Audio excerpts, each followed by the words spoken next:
and attended, not all of us. But we'll get started with community services. Do you have any declarations of pecuniary interest under the Municipal Conflict of Interest Act? Seeing none, we have no delegations. And we're on to the items on the consent agenda. Are there any requests to remove items? Seeing none, can I have a motion? Oh, sorry. Is that a question? Councillor. The section on the wait lists and people being now could only make a refusal once.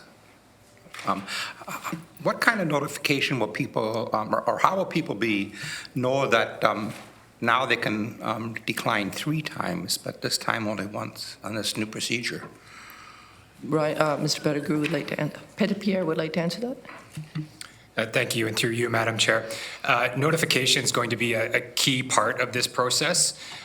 People that are on the existing wait list will start the notification process as soon as possible in the new year, advising them of the change.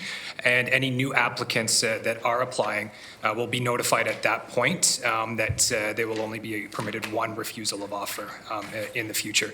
The province has been very clear that notification and needs to be a critical part of this process so that participants are fully informed in this change. Okay. So there's no grace period. It starts cold turkey. Through you, Madam Chair. Yeah, so we'll start the notification process as soon as possible into the new year. Part of this is outlined in the report about how this will unfold. But we do need to connect with people and make sure that they are informed in order for this to move forward for those that are on the wait list. Councillor Jowett. Thank you. Well, thank you through the chair. So, Ryan, where will they go? So, do we have a plan for them if they've turned down a place? Do we have some kind of contingency or referral or expectation? Thank you, and through you, Madam Chair. So the process is as it is currently. So if somebody refuses 3 offers, then they're dropped to the bottom of the wait list should they choose to remain on it. So similarly, now a participant would only be, an applicant would only be allowed to refuse 1 offer. And should they choose to remain on the wait list, they would simply be dropped to the bottom of that wait list. Individuals that are on our wait list currently are not all homeless individuals. A lot of them happen to be housed, whether that's precariously or otherwise. But moving forward, they'd only be permitted to refuse 1 offer of housing before either being removed from that wait list or put to the bottom of it. And how does it play out when we look at people whose circumstances have changed, i.e. a family situation has gone to perhaps an empty nester situation, so the unit required changes? How does that play into all of this as well? Thank you, and through you, Madam Chair. Similar as it does now, anytime there's a change in your circumstance and you're on the wait list, if you notify Housing Services, then we can correct your application or adjust your application based on your current needs, and so that you would maintain your seniority on the wait list, but we would tailor your request for housing specific to what it is that you need based on your current situation. So what about if my situation is that I have a family residence, but I am now an empty nester, but I want to keep my family residence? Do you still have all the mechanisms in place to sort of, churn through moving people along into the right place for the right time? Thank you, and through you, Madam Chair. Sorry, I misunderstood your question the first time around. I've got it now. So somebody that's currently living in social housing has had a family change, yes. So similar to now, if your situation has changed, family members have moved out, you're now in a situation of what we would call overhoused. You have more housing than you need.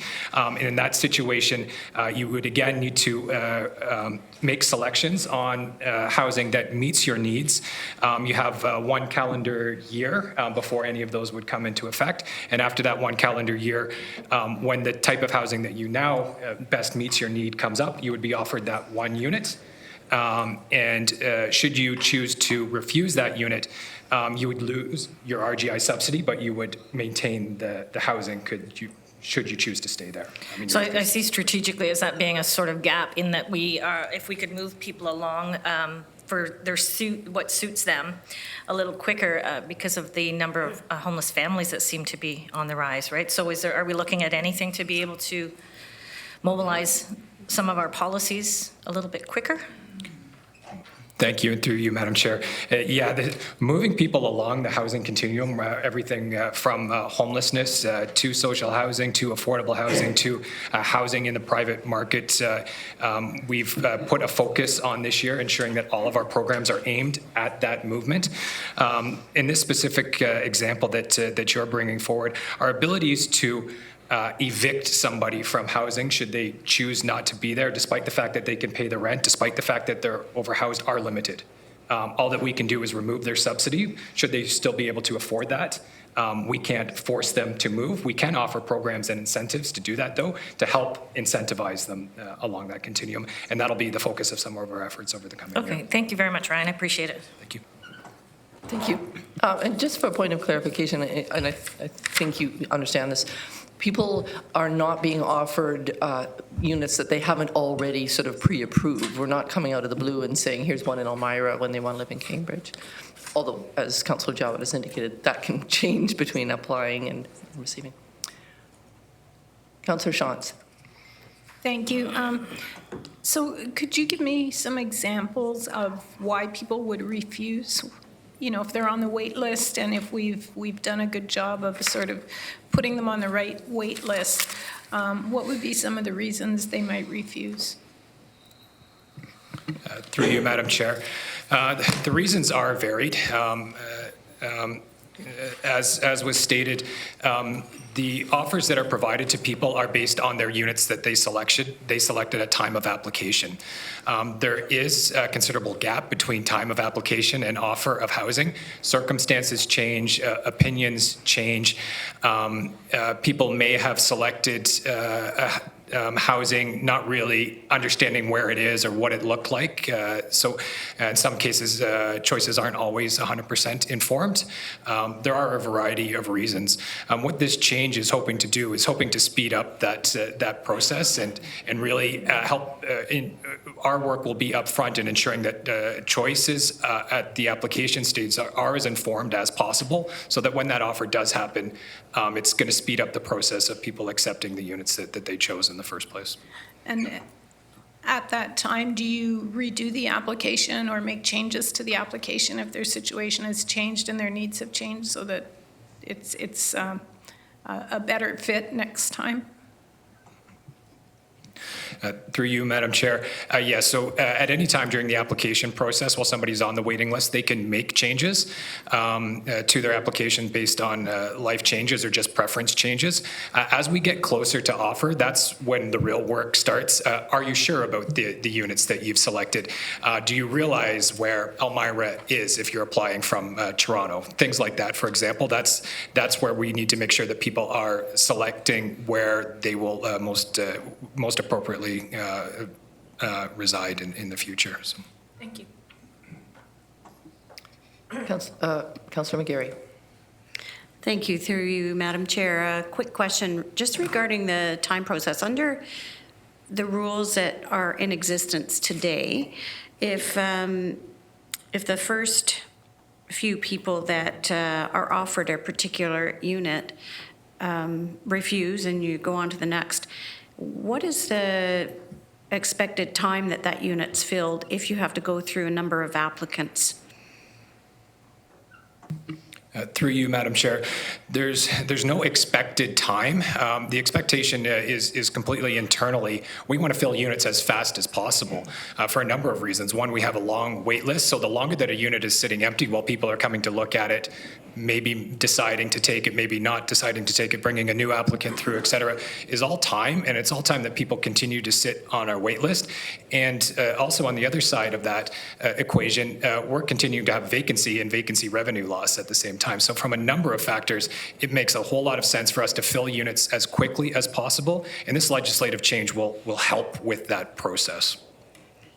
And a follow-up, if I may, Madam Chair. I certainly agree with the change to get them filled as quickly as possible.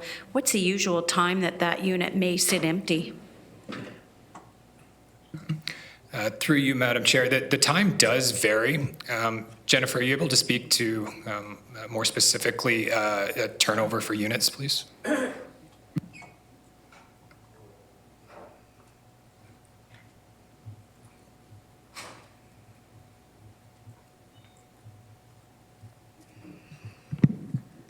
Thank you. Through you, Madam Chair. The turnover does vary greatly depending on the unit, the location, the size, the family type. So lots of our providers are very successful in same-day turnover or end of month to first of month. So we're very successful at very short turnovers. Some may sit empty for months if repairs are required, if a lot of work needs to be done in the unit, or there's been delay in making the offer and the incoming family needs to give 60 days notice to their current landlord. We want to respect that landlord on the other end of the equation that is going to be losing a tenant. So we will allow that 60 days notice for the former landlord. So we may lose several months on some vacancies. Okay, thank you. Then sounds like this will be a good change. Thank you so much. Yes, it is. Oh, don't go, Jennifer, just in case, because Councillor Harris has a question. I just have a couple questions on consent agenda item number 4.1. Oh, okay. So, afterwards, if you don't Sure. mind. Then I have no more questions on this issue, and we will move on. You said agenda item, which one? 4.1? All right, just a couple questions, I guess. I know this is just for information, but there were some reductions by the province on the funding for childcare. I'm just wondering if someone could explain the kind of the details of what is all in the expansion funding. I know that that's changed, and then administrative expenditures. What's all categorized under those two envelopes? Just curious. Ms. Cardo will answer that.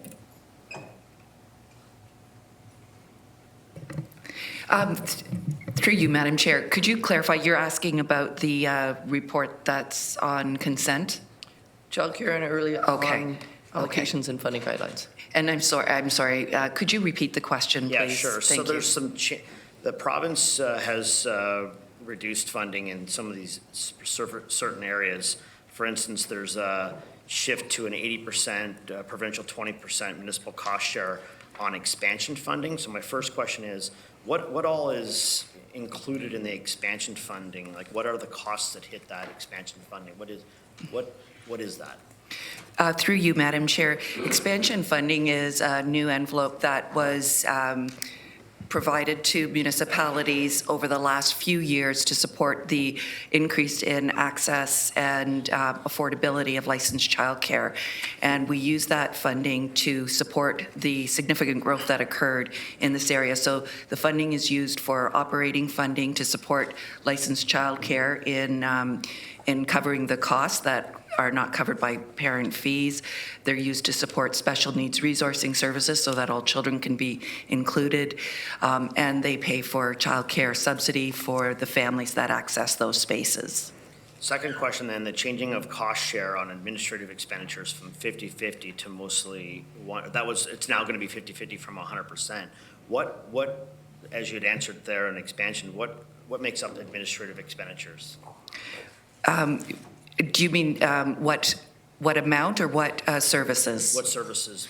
So administrative expenses include the child care subsidy caseworkers that are needed to support the amount of that caseload that's associated with expansion, along with the administrative costs that are at the region, so the staffing at the region to administer the costs of supporting the child care system. That's all I have. Thank you. Thank you. All right, I see no other questions. Can I have a motion to approve the items or receive them for information? Councillor Galloway, seconded by Councillor Foxton. All in favor? Approved. We are on to the regular agenda, and we have a presentation on the Smart on Crime Community Plan. David Salati. David Salati.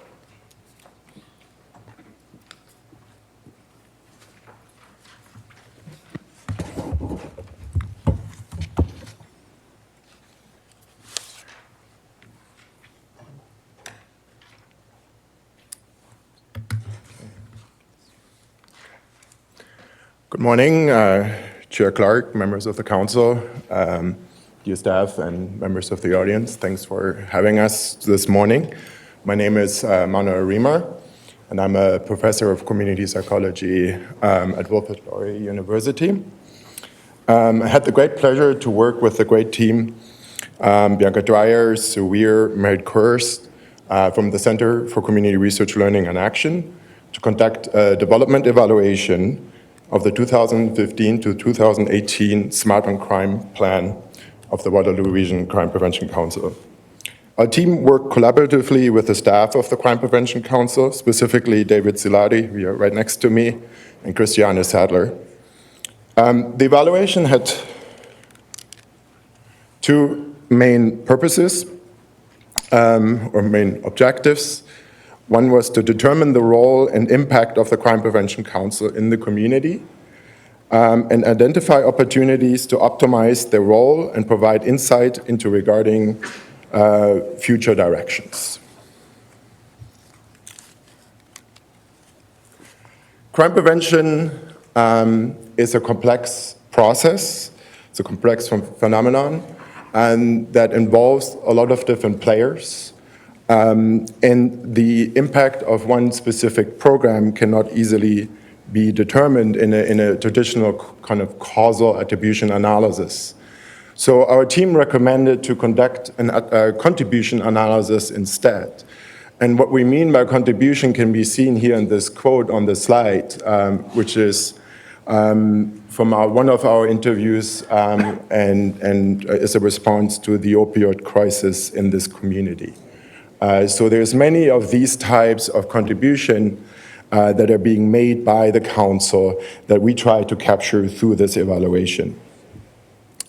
There were two main phases in this evaluation. We first tried to clarify the functions, objectives, as well as the general theory of change by which the council is operating. That was phase one, and then in phase two, we used mixed methods, surveys, as well as a methodology called Stories of Change that has been specifically identified as a valid and reliable method for capturing contributions, as we were hoping to do in this evaluation. And we used those mixed methods in kind of a triangulation, trying to get as comprehensive as possible a picture of what's going on. So David will now present some of the results as well as the theory underlying it. So in terms of the key functions that the Crime Prevention Council performs, there were three main ones. One was the backbone support, which is all about convening and facilitating a collaborative group of representatives from diverse sectors in order to align their efforts towards a common vision. Another key function was knowledge exchange, which was all about enabling sharing and generation of knowledge from different sources in order to inform policies, practices, as well as attitudes and perceptions in our community.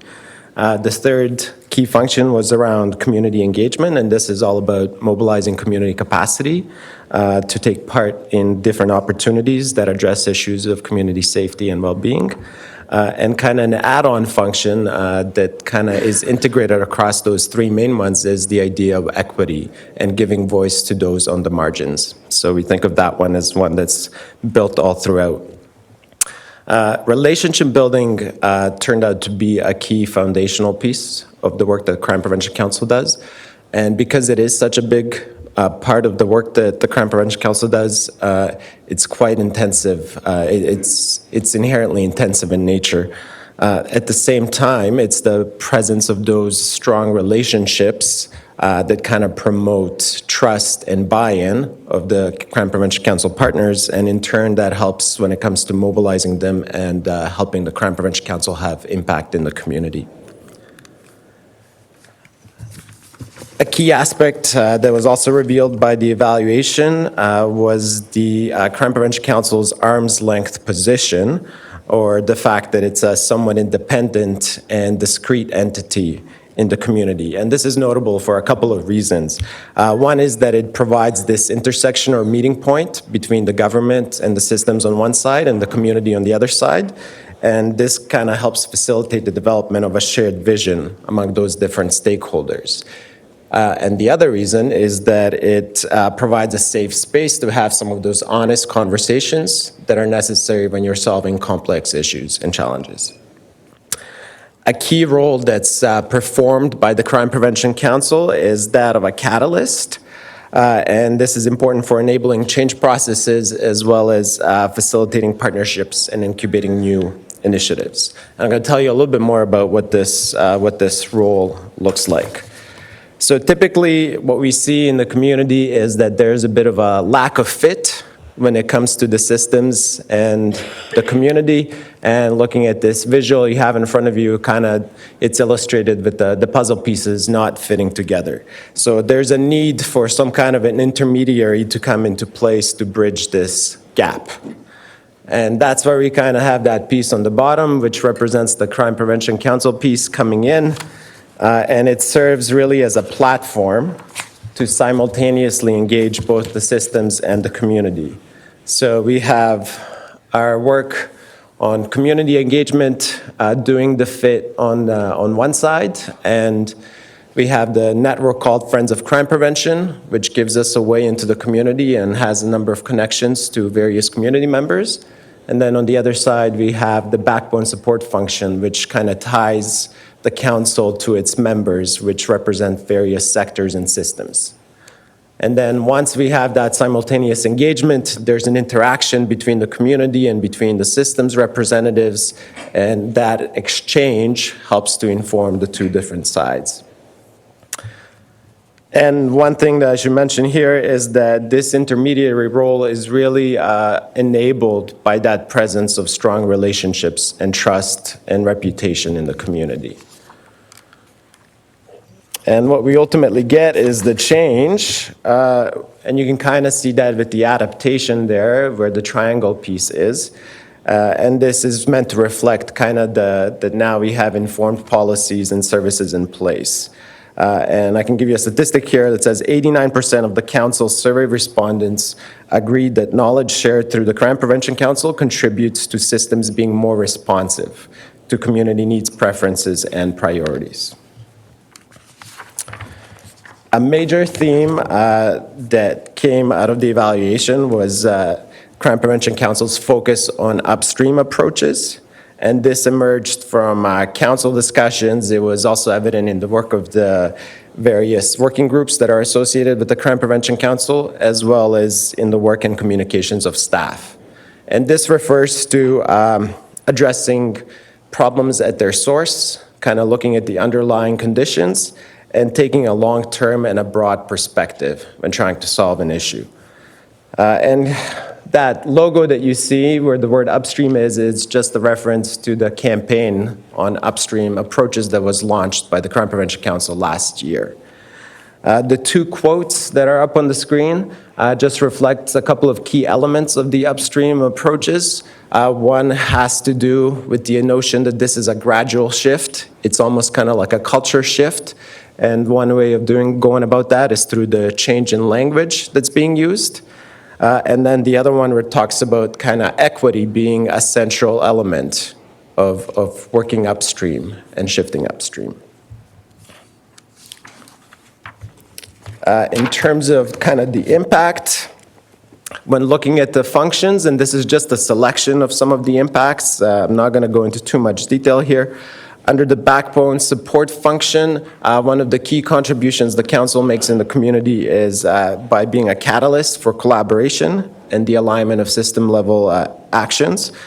This was very much evident in the case of the opioid-related poisoning crisis, which is a topic of one of the most significant change stories. And one statistic here that's notable under this function is that 78% of the council survey respondents reported collaborating with non-traditional partners. So this means they are working with someone from a sector and organization with which they typically wouldn't work otherwise. So a noteworthy finding. Then in terms of knowledge exchange, we have this idea of advancing understanding and promoting use of upstream approaches. And you can see that it's quite a high percentage of both council members and community members reporting use of knowledge that's shared through the council, and also having their views informed by the knowledge shared through the council. And then under community engagement, we have this idea of fostering the inclusion of all community members and building a social movements for upstream approaches. And what's really key there is the notion of meaningful engagement. So not just engaging those that are already easy to engage, but really trying to get at all of the members of our community. And that's kind of where some of those issues of equity also come into play. And then one more thing I'll just mention to you quickly is the notion of these impacts, but across the different levels. So we just looked at it across the functions, but in terms of the different levels, at the level of individuals, the stories and also the survey results revealed that there was a shift in attitudes and perspectives. There was also increased knowledge as well as reduced fear. At the council level, it was quite evident that there was high levels of trust and feelings of safety, and that helped kind of form those conditions for finding collaborative solutions. The council also kind of reflected this shift towards thinking towards upstream approaches and solutions. At the community level, we see evidence of stronger community connections, as well as greater inclusion of marginalized communities. At the systems level, we see greater collaboration happening among sectors, as well as a greater focus on upstream solutions. And then lastly, the impact of the council is not just confined to our community, it does go beyond our local borders, and it's evident at the national level as well as at the international level. And some of the examples you see there, the Good Samaritan Drug Overdose Act, as well as our work with the Canadian Municipal Network on Crime Prevention, and also work with the United Nations through the UN Habitat.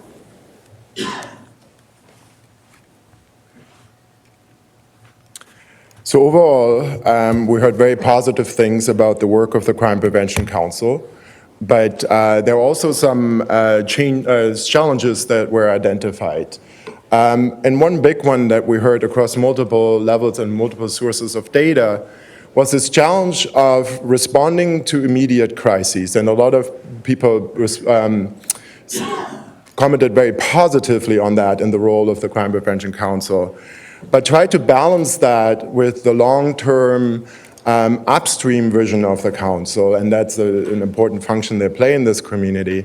But that is a long-term developmental approach, and often those two can compete with each other given the limited resources that exist within the council. So that was one of the challenges that is worth giving some thought to how to find the optimal balance there and resource that accordingly and find good models for it. A second one is the inadequate resources for the scope of work. You can see here in this statistic that only 36% of the council survey participants believe that currently the Crime Prevention Council is adequately funded in terms of their human resources. And so that should give some pause and think about it. They do a lot with very little, and that can put a lot of strain and limitations on the work that they do. And so we only can present here a limitation, or like a limited number of recommendations. You can look at our reports. We have 5 kind of knowledge briefs on different aspects of the evaluation. There's one that is specifically kind of summarizing the findings and the recommendation. But I wanted to share 3 here with you today, as I thought they would be most relevant to this council. So one is clear that this model of an independent intermediary who serves as a catalyst for this kind of change within the community was definitely being well perceived and in the community, among the council, and the contribution of that role within the community to crime prevention was very evident. So there is definitely a clear recommendation to kind of maintain that model of a catalyst intermediary organization. There is now a great push in many different fields. My main field is environmental sustainability, to look for those intermediary organization. And I think what the Crime Prevention Council has done here for many, many years is exactly that role that now other people are starting to just discover. One thing that we realized, especially in the first phase of the evaluation, is that there's a real value in clarifying exactly what the role is, creating a clear theory of change, and then make sure that everybody who is involved is familiar with that. And with transitions and different people coming in and out, that's an ongoing process that we would highly recommend finding a good way of doing that. And some of our findings from the first phase that we captured in the first knowledge brief should help with that process. And then another recommendation is to further engage with the members of the council in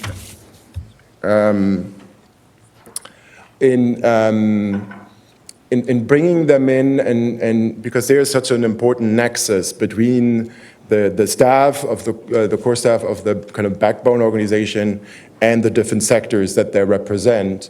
And here is where additional resources could help as well, because the staff can maybe provide a little bit more sector-specific support, because everybody is struggling to do their normal job and then do this on top of it.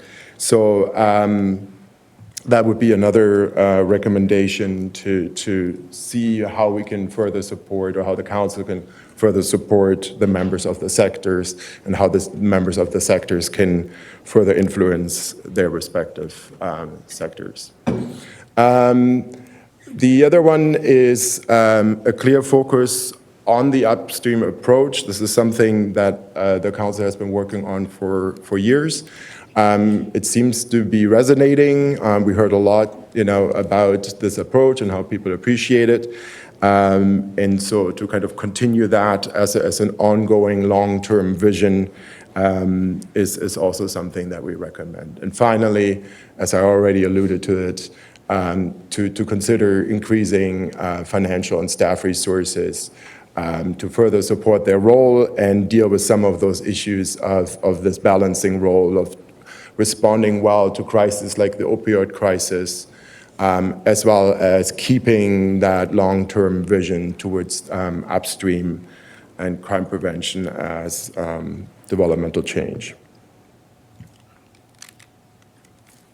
And that's it. Thank you. Thanks very much. Thank you. Any questions?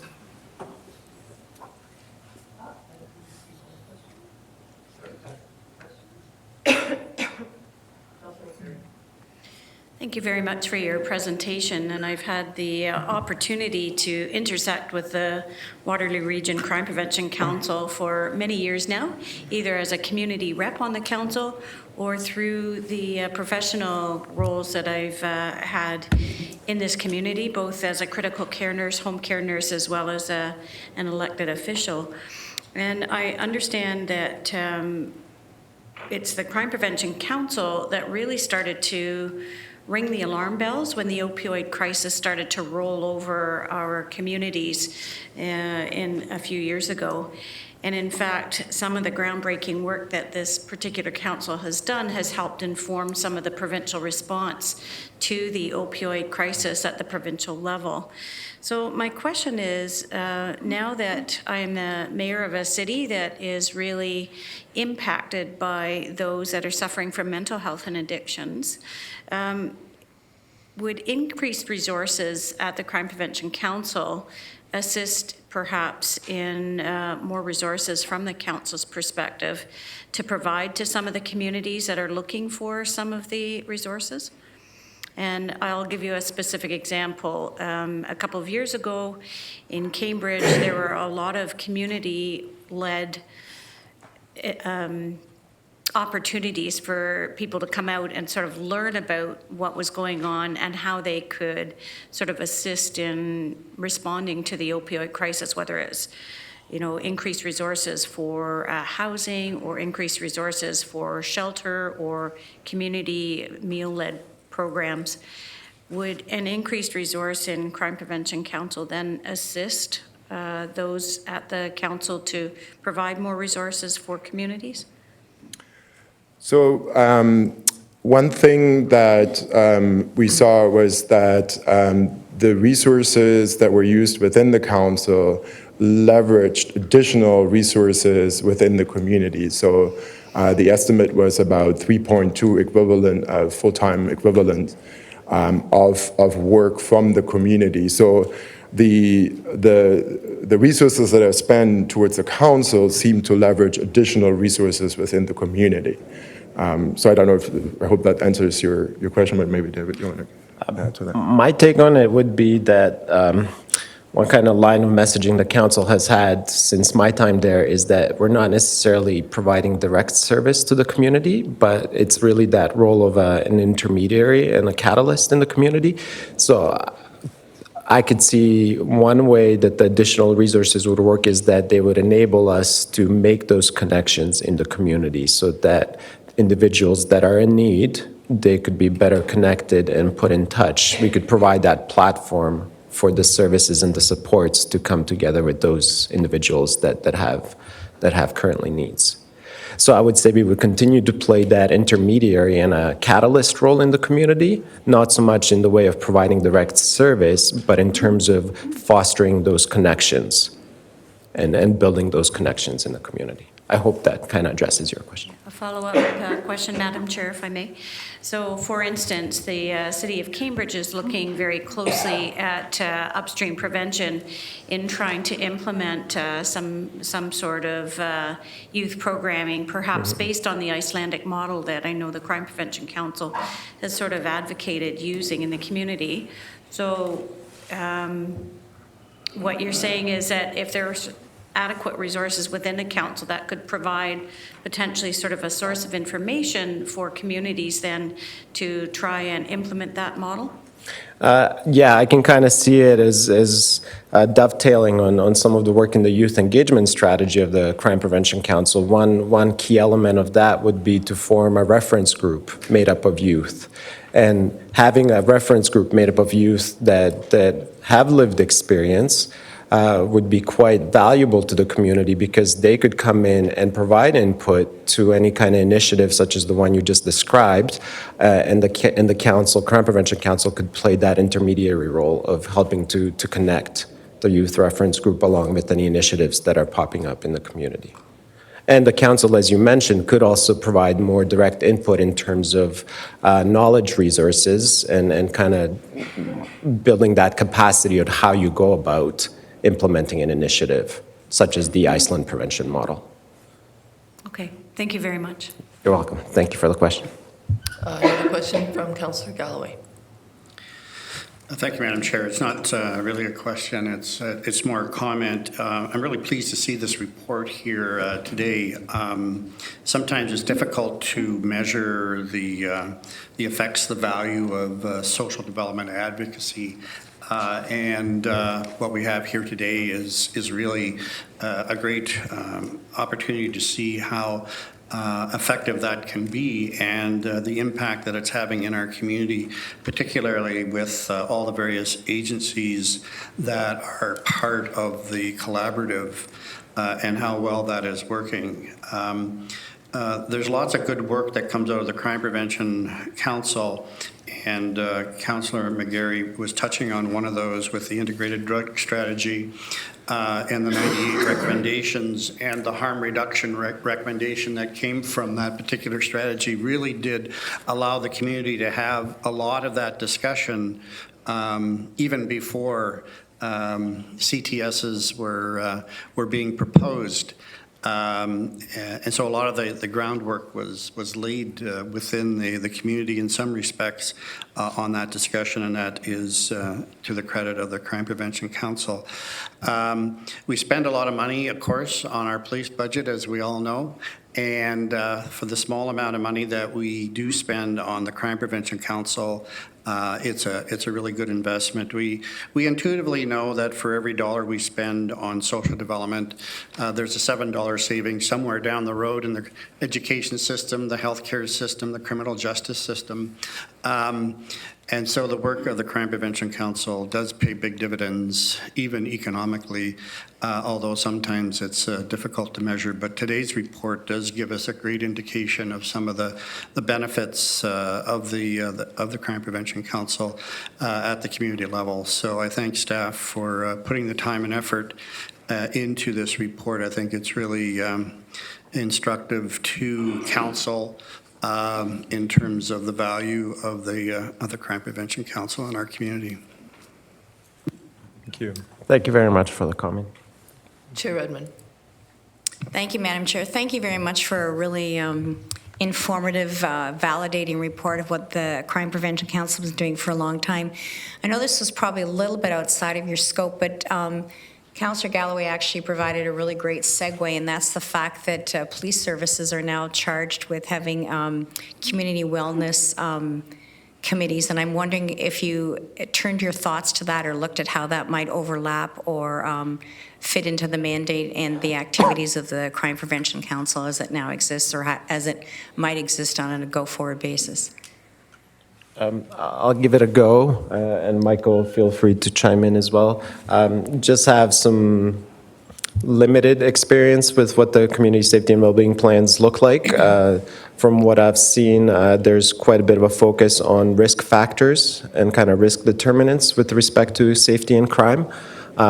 So in that sense, that fits very well with the notion of crime prevention through social development, because those risk factors get addressed when you do have social development and social and community development in place.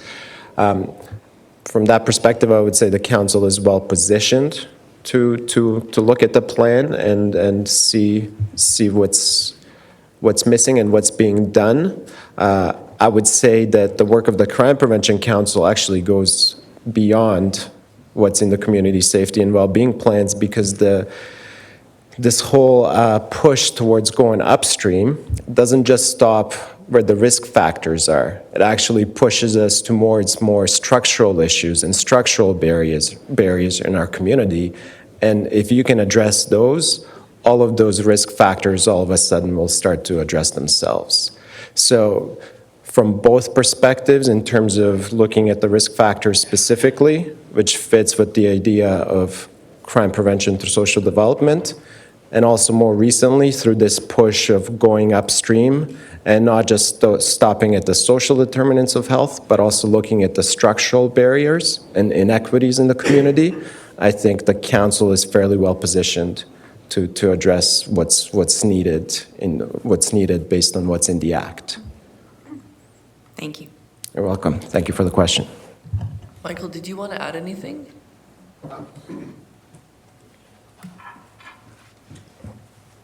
Just very quickly, thank you for the question. So I would the community safety well-being plans is what's being discussed, and I would anticipate it's early days, perhaps some collaboration between Wellbeing Waterloo Region and the Crime Prevention Council to hit that plan home, because it's due before the province before the end of 2020. And even the community safety well-being plan, I think, just in terms of the evaluation, is a good example of how the Crime Prevention Council, primarily through Christiane and her collaborating partners, through the work of the province, has led to now we have to do a community safety and well-being plan. But so yes, we anticipate to be being a part of that.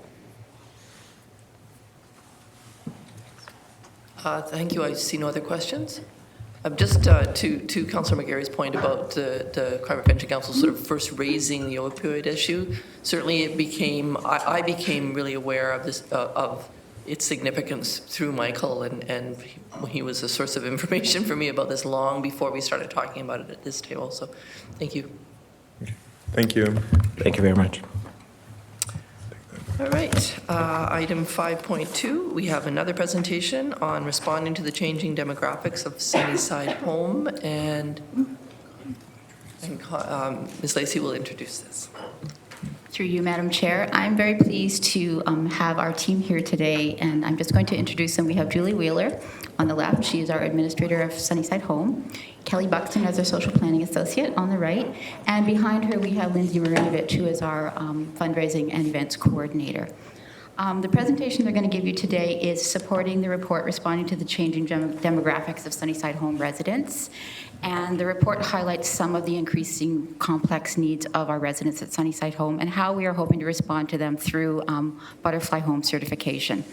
So I think this committee has received several reports over the last few years about our move towards more person-centered, emotion-focused care, and we've now reached a point that we are ready to achieve full certification in the hopes that we're going to gain some of the wonderful outcomes that we've seen at other Butterfly Homes, particularly in the region of Peel. So without further ado, I'm going to pass it over to Julie and Kelly for the presentation.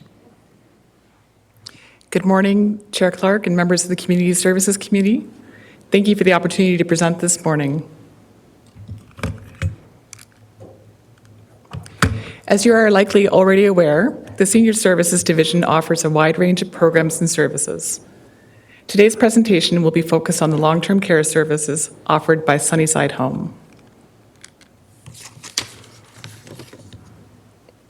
A profile of residents of Sunnyside Home was recently completed, and I would like to share some of the highlights of how Sunnyside Home differs from other long-term care homes in Ontario. Sunnyside Home residents are more likely to have a history of mental health issues, have a severe cognitive impairment, experience behavioral symptoms that are believed to be as a result of their dementia. This data, along with other evidence, was used to select the new model of dementia care that Sunnyside Home will be adopting, known as the Butterfly model of care. I'd like to turn the floor over to my colleague, Julie Wheeler, to describe the exciting journey that Sunnyside is about to embark upon.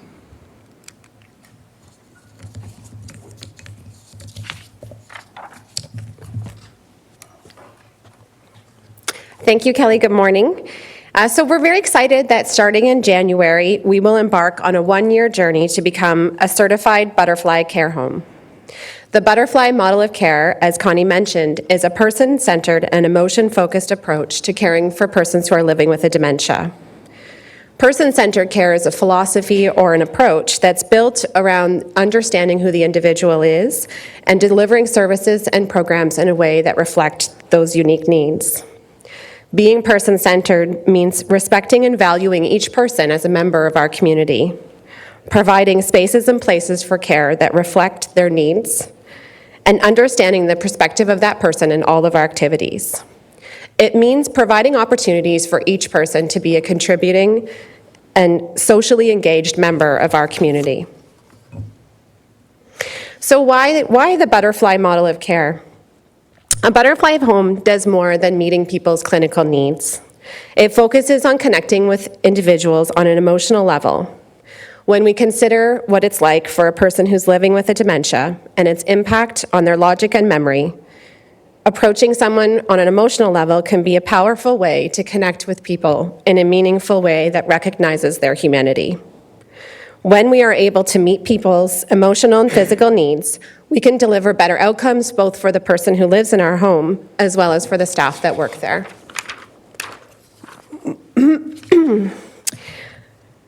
But Butterfly Home Certification is not just about changing the way that we approach things and the things that we do. It also includes changing the environment, making sure that what people see and feel is more reflective of the residents who live there, and that it truly feels like what we would consider our own home to feel and look like.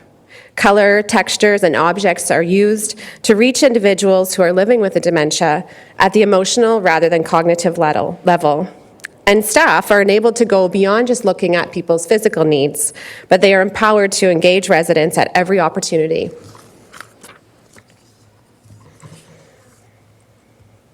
When we look at other homes that have adopted the Butterfly approach, they routinely report that improved resident and family satisfaction, as well as significant improvements in resident depression, appetite, falls, restraints, responsive behaviors, reduced pain, and use of antipsychotics. But it's more than just that. They also report improved staff satisfaction, improved retention, and lower rates of staff absenteeism reported at Butterfly Homes. This makes this a very attractive program for us as an employer in the health sector. But there are more benefits than that. Additional benefits include being part of a leading-edge, best practice movement and the positive publicity that goes along with being a Butterfly site. And while we could certainly talk about what it means and feels like to be a Butterfly home, I think that sharing the perspective of the Region of Peel, that was the first long-term care home in Ontario, and their journey tells a really good picture and story.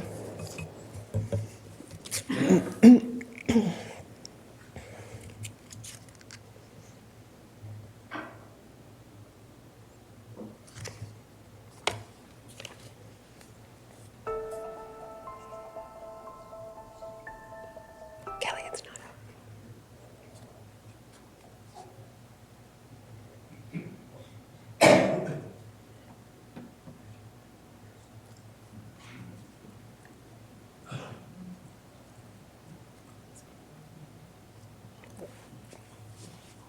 Is there someone that could provide us with assistance? It's playing here.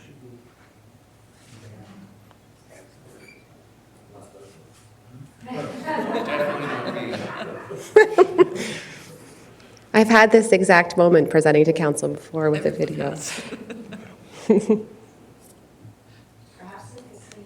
Yes.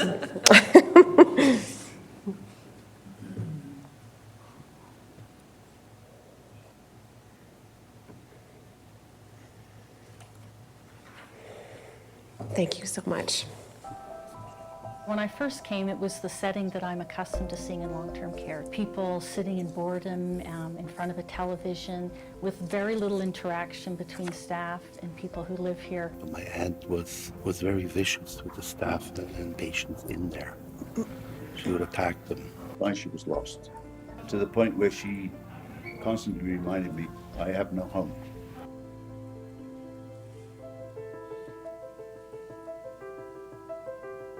I don't feel like I'm going to a facility anymore.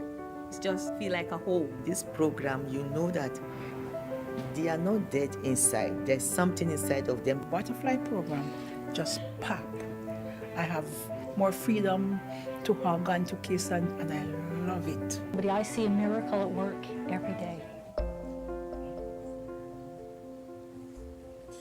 For every 5 years we live past age 65, our chances of developing dementia double. Up to 80% of people living in Peel long-term care now could qualify for a diagnosis of dementia. And in the next 5 years, the region of Peel is projected to have one of the highest rates of dementia in the province. Dementia is the epidemic of our times. We do not have any cure for Alzheimer's or dementia in general at this point. Pacing, agitation, outbursts, even aggression result as a person's ability to communicate fails, and their needs go unmet, including the need for engagement, companionship, affection. As you walk through the halls, as you walk through the homes of the people who live here, you know that clinically we got it, but there was always something missing.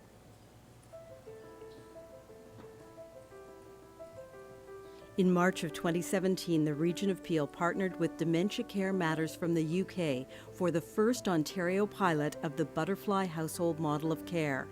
At its core is the individual and a recognition that people with dementia still have strong feelings, emotional connections to the lives they have lived, and they are still very much alive and living in the moment. The shift started with language, not tasks, but moments, not patients, people. Not a facility or institution, but a house, a home. Staff members traded in their scrubs for regular clothes. They spent time learning about the people in their care, and then they began to fill the home with things of meaning, things with intimate connections to the people living here. We had a number of people that would pace, and by the dinner time, these people were exhausted. So we'd start to see responsive behaviors. They'll move between the colors and they'll stop because of that sharp contrast. It is about allowing people the ownership, the empowerment to do their work but to do it with the human touch, to do it with their hearts and not just with their minds. This is people, life we're talking about, making them happy, making them comfortable, making them feel love. Because they have dementia doesn't mean they're dead. They're still alive. They still need everything that they used to. Everybody wants to be loved and respected. They want to be busy and be doing meaningful things. Quite often he comments on, I cannot play music the way I used to. And I said, but you still play music. Because what happens is that I sing and he plays. They still have life. They still can laugh and talk to you. Hold good conversations too. Before that, I just feel like coming here and just walk and go home. But now I feel as if I'm coming to chat with my family. When I see these individuals, I find them to be in a calmer place. I find them to be in a happier place. It really brought the residents back to life.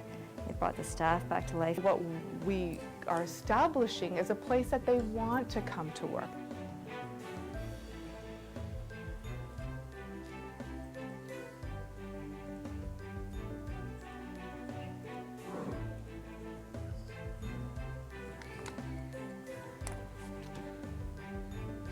It is important to get this right, because if we don't, you must remember that the statistic says that dementia will come and find us all. I am not afraid of getting old, living in a retirement home, if we're going to have this program. Everybody's so alive. They're not just people that are left there to rot in the corner. They're being actively involved, and it's wonderful. It really is. That's what I would want. You have no idea the joy. When I think about it, sometimes I have to cry and say, oh my God, I have seen the success in Butterfly. These are people who have given so much to others in terms of their family, our society. Why shouldn't they have the best quality of life? And I really think this model brings that out for them, their families, staff, and for our sector.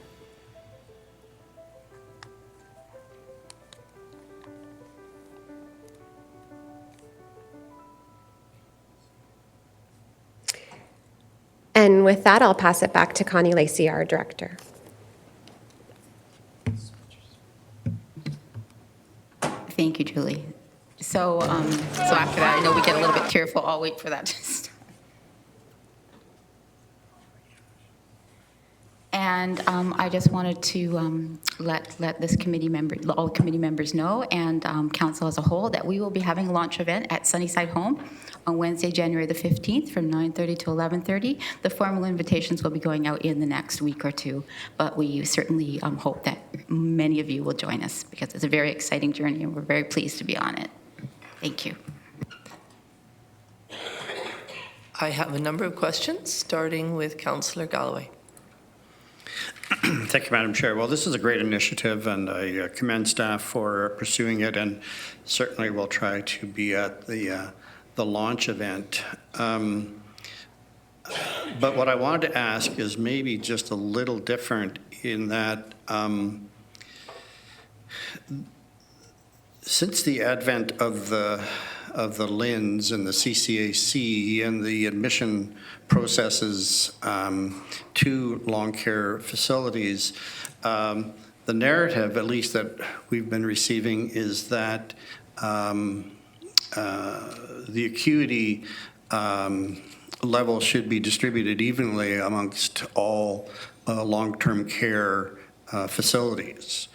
There was a time, of course, where we knew that Sunnyside Home was intended for more acute residents.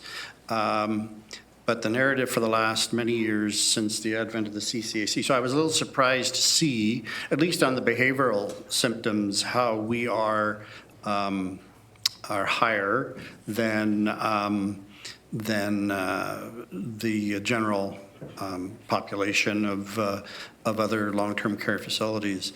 So I'm just curious, is that because we have a really strong dementia program?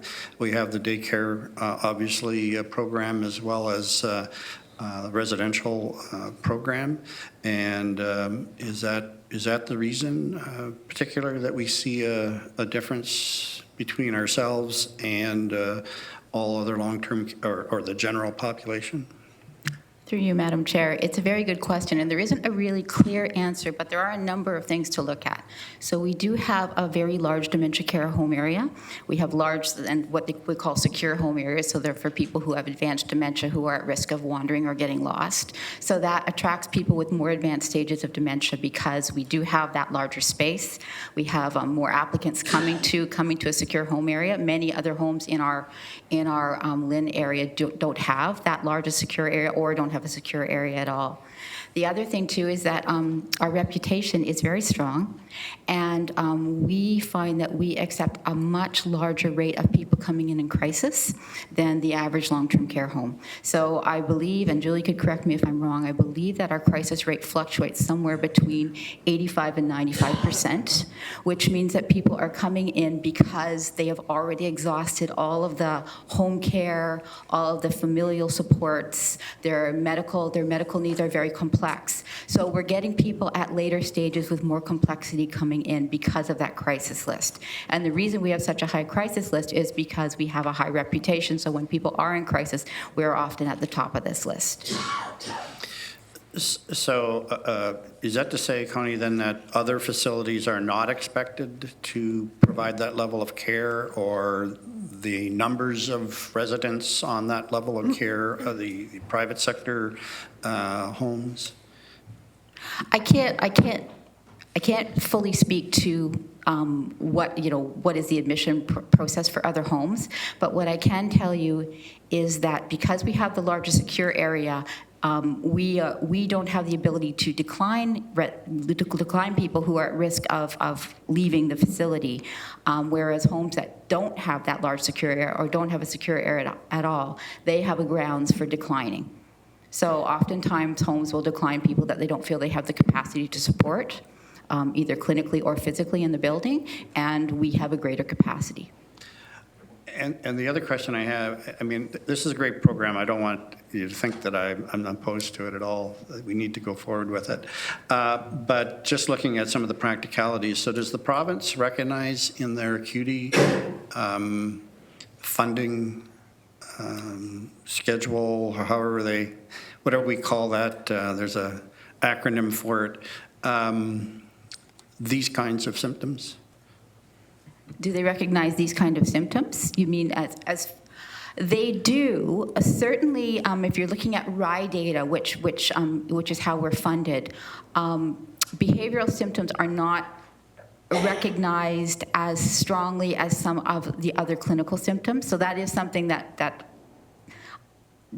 probably could be under review. It hasn't been yet. Having said that, I think that we're all, as a sector, moving in that direction, and there's a far greater recognition of the needs of people with advanced dementia than there has been in the past. So I think everyone is moving in this direction. You'll see that most homes are on a journey towards some kind of increased person-centered care. Everyone's at a different place in that continuum.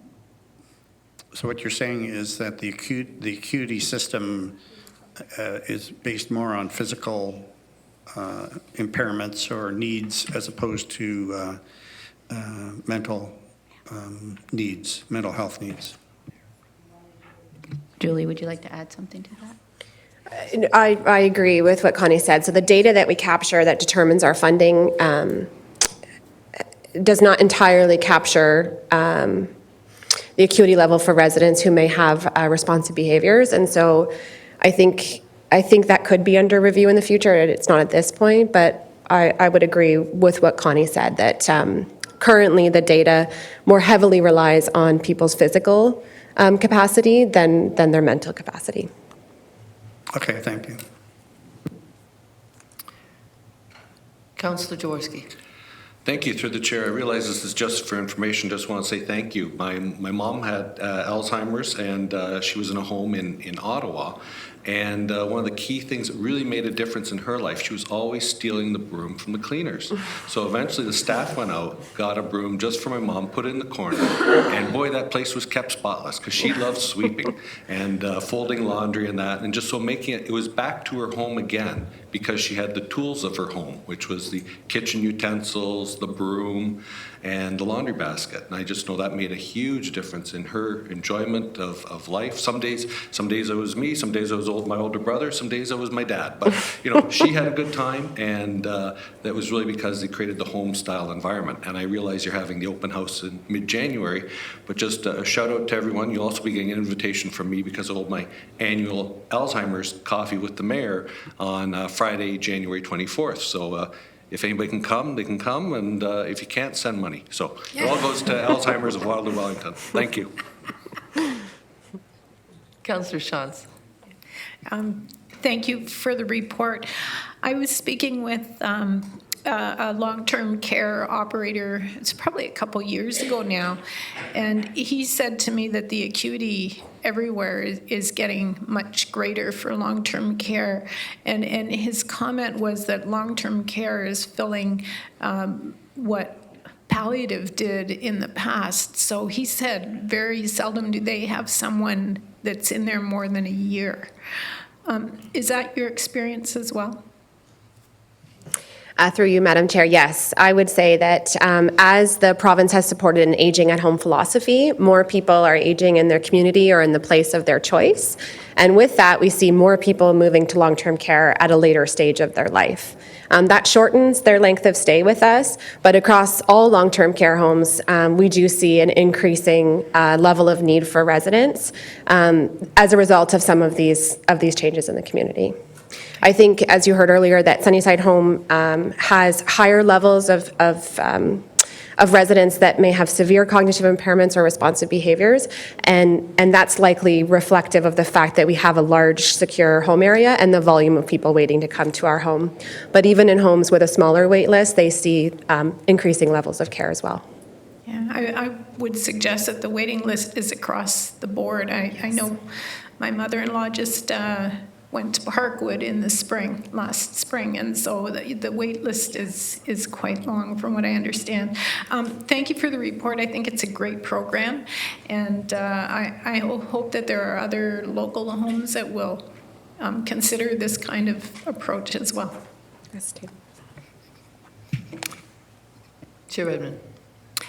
Thank you, Chair Clark. I just wanted to add my voice of congratulations in implementing a very complex approach to a growing need in our community. And as much as Councillor Shantz said that it's not palliative, and it's not, I think Sunnyside does an amazing job of supporting caregivers and families and incorporating them into it. I'm assuming that the butterfly program approach is also used in the day program. I just wanted to clarify that. Through you, Madam Chair. A lot of the principles are used in the day program. This particular certification is just for our dementia care home area in Sunnyside Home. Having said that, we intend to use all of the learnings to apply in different areas of the home and also in the adult day program. So we're all on that journey together. Just the certification will be specifically for our dementia care home area. I would really encourage all council members who haven't been to go. What you saw in the background once you've been there are the mechanical pets, which are kind of, I find creepy because they're so lifelike, but there's cats that meow and purr and move, and there's dolls, all kinds of things that allow people to have that sense of place and who they've been in the community. It's sort of a flip side to one of the questions Councillor Galloway asked. Does the ministry reward or acknowledge financially in any way that you have incorporated a best practice? Because this does not come without reallocation of funds and extra purchases. And I know community and family members do step up for some of those issues, but clearly Sunnyside is investing in that. Are you rewarded financially or acknowledged in any way? Through you, Madam Chair. I think I should formally acknowledge first that this is really being generously supported by the Sunnyside Foundation. So we're very lucky to have a foundation. Many homes do not have that additional resource, so we're very lucky to have that. At this point, there has not been extra funds dedicated by the ministry or a recognition for butterfly home certification. But I think, as I said, we are seeing a continuum. There are more and more homes coming on board. We're seeing homes in the region of Ottawa, County of Renfrew, the region of Peel. Toronto is also doing its own person-centered, emotion-focused plan at this point. So I think as things move forward, there's a great deal of acknowledgement by the ministry that this is important. So I anticipate that we'll see that coming, but it's not here yet. Thank you. Councillor McGarry. Thank you very much for the presentation. And as a former care coordinator for CCAC before it rolled into the LHIN, I did want to sort of provide a few observations about Sunnyside Home in particular. And when I was actually working out of Grand River Hospital, Sunnyside Home was one of the top places for people to choose in order to get to, with a very long wait list. And I think there's a couple of reasons for it. Number one, the care at Sunnyside is exemplary, no matter what department people work in or what role they work in. Secondly, Sunnyside had one of the few respite programs for family members. So a lot of family members that lived in other communities throughout the region knew about Sunnyside Home, particularly because of the respite care. And because of the respite care, and with the increases in home care resources, it meant that people were actually able to be successful in keeping their family member with dementia at home longer than they would have without the resources. So the result was, as you said in your presentation, those that were actually being admitted to the home were far more acute in their needs because they were at the end stage. So I really compliment the staff, past and present, for making the reputation of this particular home exemplary, but it doesn't come without some of the issues. To Councillor Galloway's question about the assessment tool, in my estimation, this would have been 5-6 years ago, 7 years ago. Certainly there were, in doing an assessment tool, a RI tool as it was called, certainly the physical issues had more ranking, and those of us that were working with the tool at the time would sometimes really have to stretch to try and ensure that the client that we knew needed the long-term care at that time, we sort of increased the rank of some of the mental incapacity that they had in order to try and rank them up to where they needed to be in order to get the bed. And fortunately, that I think is changing at the moment. So in looking at where we're going from here, what an incredible model this is to bring through into this region. And my question would be, and you sort of touched on it in your presentation, but will this model of care for the dementia patient help to decrease some of the incidents where de-escalation is needed? And will that potentially decrease the risk or the number of injuries that staff incur when dealing with this population? Through you, Madam Chair. I believe that it will, and I think that the evidence of the homes that have adopted this model is demonstrating that. At the end of the day, when we think about how we can meet someone's needs who has an advanced dementia and is living in an unfamiliar setting with many other people, we know that if we can reach them as human beings, if we can meet them at the moment that they're at, we'll be much more successful in understanding what they're trying to tell us and in meeting their needs. Chair Redmond spoke about some of the dolls and the mechanical pets that we've adopted.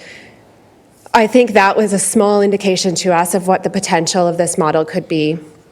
When we see a resident who has been expressing agitation or frustration or physical aggression, and then that person welcomes a baby doll into their arms, and you see a change, an immediate change in their face, they have the opportunity to express love.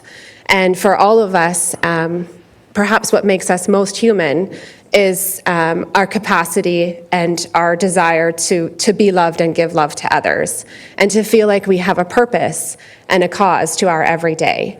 And so, yes, I think it's possible. And I think where we've gone wrong has been trying to resolve people's problems in the moment the problem is there. We've tried to resolve people's needs from a task-focused, problem-solving approach. But that doesn't always work with human beings. We have to think about their whole needs. We have to meet them on an emotional level and understand what it might really be like to be someone whose memory has left them behind, but their emotional functioning is at its highest point. And so it's pretty, to be honest with you, it's exciting It's exciting to think that we have this opportunity to go forward with an approach that will make love and belonging and compassion and purpose as important as shelter and food and care. Thank you. I have a couple of comments and a question, and one is just confirming what Councillor McGarry said. I happened to have a meeting with some Lynn folks quite recently, and they told me that Sunnyside is the home of choice in our region. It is where everyone wants their family to go, and I think that's because I think we're partway along to this butterfly certification already, having visited many times. A lot of the things I see are what I saw in that video from Peel. So congratulations. If people want to support Sunnyside and the foundation, this gentleman does the annual walk, rock and roll, or whatever it's called, every day and every year, and he's always looking for pledges. I do have one question, though, that's not so much about Butterfly as it is about Sunnyside generally.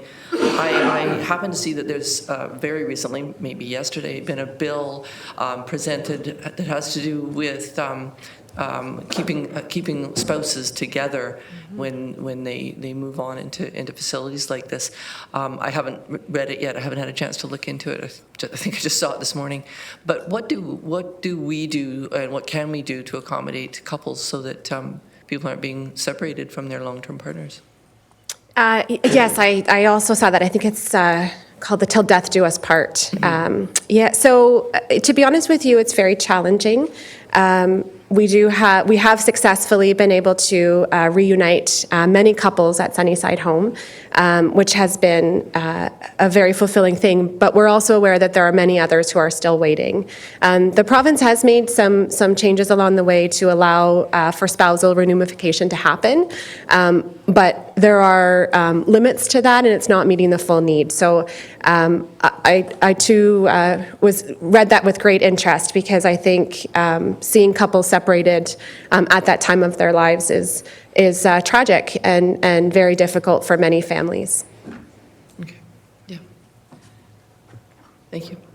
I see no other questions. Thank you for the presentation. Thank you. We're on to building condition audits and reserve fund studies. There is no presentation, but there are a couple of recommendations. Are there any questions of staff who are able to answer? If not, can I have a mover for the recommendations? Moved by Councillor Armstrong, seconded by Councillor Jowett. All in favor? That's approved. There's information in the package having to do with Children's Centre's review. I don't believe there's a presentation on that. It's simply for information. And I see no questions. We do have a recommendation regarding the Ontario Seniors Dental Care Program, and we do have staff are going to speak to that. Andrea? Through you, Madam Chair, to Community Services Committee members, I'm pleased to report that the Ontario Seniors Dental Care Program is now available in Waterloo Region. The Ministry of Health announced the launch of the Ontario Seniors Dental Care Program on November 20th, and this program aims to reduce unnecessary trips to the hospital, prevent chronic disease, and increase quality of life for seniors. Access to the full range of dental services at this stage across the province will vary across the province, and the program will continue to expand in the coming year. Here in Waterloo Region, Stage 1 of the Ontario Seniors Dental Care Program is using salaried dental providers and infrastructure within Kitchener Downtown Community Health Centre and Langs Community Health Centre and Woolwich Community Health Centre, as well as our Regional Waterloo Public Health Unit clinics to deliver the program. The CHCs are central to the delivery of this program in Waterloo Region and provide dental services in their locations where low-income seniors can also be made aware of other programs and services that can also be accessed through these sites as well. I'd like to take this opportunity to introduce to you Ann Phillips, the Director of Health and Wellness from Kitchener Downtown Community Health Centre, who has joined us here today in support of this report and program. I just want to commend the Community Health Centre staff who've been involved in the planning and preparation for implementation of this program, and we're delighted to have the work that's happening with our partners. Currently, seniors in Waterloo Region can apply to the Ontario Seniors Dental Care Program by completing an application form from the provincial website, which is included in your report. And they can also access a hard copy and get support in completing that application through the 3 community health centers and our 2 regional dental clinics. We're currently experiencing daily phone calls, emails, and walk-ins from seniors who are seeking support for applying to this program.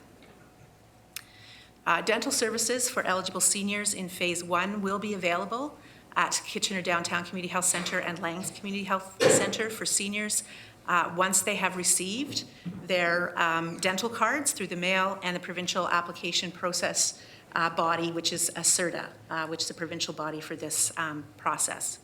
Service provision and hours of operation during Stage 1 here in Waterloo Region will be gradually increased based on demand for the program and the capacity of our existing dental operatory spaces. Stage 1 implementation would include a maximum capacity for 70 appointments per week once the program is fully functional at Stage 1. The second stage of the implementation plan for Waterloo Region includes infrastructure expansions at our 3 community health center locations, which would allow increased accessibility and would allow us to provide the full range of services for the program. This, of course, would be dependent on the results of the applications which are in front of the Ministry of Health and Long-Term Care for consideration currently. I wanted to draw your attention to the fact that the Ontario Seniors Dental Care Program currently requires a client co-payment on new denture services. So program clients can expect to pay approximately $80 for a complete set of new dentures through this program. This co-payment requirement can represent a substantial financial burden to those who are already struggling to choose between basic needs and discretionary benefits. Furthermore, it's unlikely that the co-payment will result in any meaningful revenue to offset program costs across the province.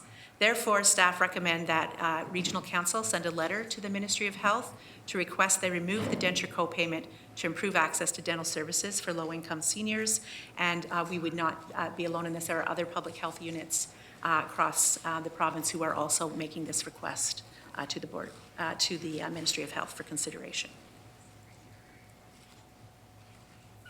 Thank you. I think that we've been very critical around this table about some of the province's funding decisions over the last year, but I think we're all in agreement that this is a really good one. People are very excited to see this coming, even if it may need a little bit of tweaks to get it right. Just in terms of Phase 2, my understanding is, although it's certainly not a fait accompli, it's likely that we'll receive that funding. Am I correct? We do not have information that would say yes or no at this point in time. Certainly the Ministry of Health had indicated that they are interested in receiving those applications as quickly as possible, but they gave no timeline as to when or what decisions would be made in relation to that. It is, though, in keeping with the plan. It's not something outside of the province's intentions. Okay. That's correct. Thank you. Thank you. I see no other questions. Oh, I'm wrong. Chair Redmond. Sorry, just a question of clarification around the $80 co-payment. Is the intention that we write the ministry and say do not demand that $80 co-payment, but don't cut down the funding by $80 per individual who's looking for a full set of dentures? Yes, that's correct. Seeing no more questions, do I have a mover for that recommendation? Councillor Kiefer and a seconder, Councillor McGarry, all in favor? And that's passed. Okay, we have no information, correspondence. Councillor inquiries and requests for information. I don't think we have any outstanding. And we do have one item above other business. We have a CTS operations update. There is some capital stuff coming to admin and finance, I think it is, but this is an operations matter. And Ms. Quigley-Hobbs is going to give that update. Through you, Madam Chair. Good morning, councillors. I'm here to provide a brief update on the operations of the CTS at 150 Duke Street in Kitchener, as requested by council to be received on a regular basis. In terms of client usage, the site continues to see a number of clients with 699 uses of the site in November. While a number of visits are from repeat clients, the site continues to see new people every day. There is consistent use of the site during all operating hours. However, the site is busiest between the hours of 1 p.m. to 6 p.m. Last month, there were 15 overdoses and a significant number of people who experienced very heavy nods or sleepiness. Naloxone was used in 6 of these cases. The rest were managed with stimulation, oxygen, and monitoring. There have been no security incidents related to people who use drugs at the site. However, there have been a small number of incidents related to people who come to the site with significant mental health concerns. There was one call to paramedic services. However, the call was related to an injury sustained elsewhere. The individual came to the site specifically to seek medical care, and there have been no calls related to overdoses. One police call has been made to the site for reasons unrelated to the CTS services, and no overdoses have been responded to at Kitchener City Hall during operating hours of the CTS. There have been many referrals made. Clients are presenting with various healthcare needs, particularly upper respiratory issues, wounds, and abscesses. Referrals are being made regularly to primary care and to Hep C services. To respond to issues seen at the site, Sanguine Health Centre have moved to add additional services, including Hep C and primary care provided by a nurse practitioner. Staff are also responding to mental health concerns with some clients, and basic supports are continuing to be needed, and this includes food, clothing, and hygiene products. In terms of the clients' reactions to the site, there continues to be much gratitude expressed by clients. People are thankful for being supervised while using, for being revived after overdose, and for being supported and feeling welcomed and accepted as they are. Staff of the site have shared that conversations they have had with clients about the impact of drug use and on other aspects of their lives have been open, direct, and far deeper than they have experienced in any other place or role. It has opened the door to make connections with people, to talk about how to stay safer and healthier, and support access to other services they may need. The second meeting of the Community Advisory Group was held on November 25th, and the advisory group is comprised of neighbours, City of Kitchener staff, police, Sanguine, public health staff, the BIA, and other downtown agencies. Notes from each of the meetings are posted on the public health website. At this time, I'd like to recognize the incredible work of Sanguine Health Centre staff who have worked diligently to ensure the site is a welcoming and nurturing space. On a daily basis, they support clients by referral to social services, treatment, and mental health support, and through on-site harm reduction services. The staff of the CTS have been exceptional in their ability to respond to incredibly difficult situations in a calm and caring manner. Public Health continues to work with Sanguine to ensure the staff are supported and the site is working as well as possible during this interim phase. Thank you. Thank you. We have a question from Councillor Lorenz. Thank you, Madam Chair. Just a comment and a question. Thank you, Karen. I had the opportunity to go through the facility before it opened one morning, and I tell you, I'm very, very impressed. For it being a temporary facility, it was very clean, well organized, cheerful. In fact, I would say quite a cozy space for people to be in. So congratulations for that. I like the artwork that's in there. I was really impressed. Having been to the one in Toronto, they almost compare side by side, and this is the temporary. I can't wait to see what the facility will finally look like. But I do have one question, and you had said since that facility has opened, there has been no overdoses at City Hall. Do you know what the numbers were before on a monthly basis or at all? Through you, Madam Chair. There haven't been overdoses at City Hall during the operating hours of the CTS. I think City of Kitchener staff still continue to see issues in the closed, like in the hours off hours from the CTS. I don't have numbers, but we could follow up and get those from City of Kitchener staff, I'm sure. Well, I know that was a big concern, and I think that if we have some numbers to back that up, it can prove that it hasn't been the problem that everybody thought it was going to be. Yep. And what about the neighborhood response? Have you had any of the neighbors, good, bad things Through you, Madam Chair, I think generally the neighbors have been very welcoming. We have received cards, snacks. There's been a luncheon held for the center at the social work school. At the last committee, the Community Advisory Committee meeting, there were a couple of questions regarding who to call with regards to disposal waste and people in need of assistance. So we're working with City of Kitchener staff to provide that response. Yeah, I think I saw a big banner from the school social work, welcome to the neighborhood or something. Yeah. Very good. Excellent. Thank you very much. Councillor Vivanovic. Thank you very much. And I too just really wanted to take this opportunity to thank staff for the work they've been doing. I get regular updates from our own staff in terms of how things are progressing and hearing positive feedback in that regard. And when issues do come up, they're getting addressed, and that's appreciated. I know there were some challenges between our building and a building we were having some challenges with next door, but that building has now been demolished. And hopefully I think that will assist with some of that, some of those challenges that were existing there. But all around, job well done, and please pass on my thanks to the team for all of your efforts. Councillor McGarry. Thank you, and through you, Madam Chair. Just a quick question regarding incidences of crime around that area. Have there been statistics yet on whether there is an increase in crime in the area since the centre has been operating? Through you, Madam Chair.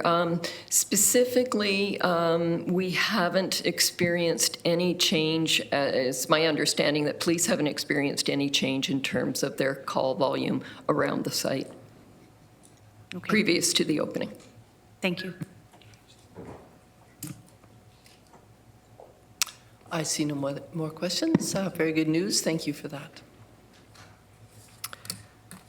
Our next meeting is January 14th. Can I have a motion to go into closed session? Councillor Foxton, second by Councillor Harris. All in favor? There we go. Thank you.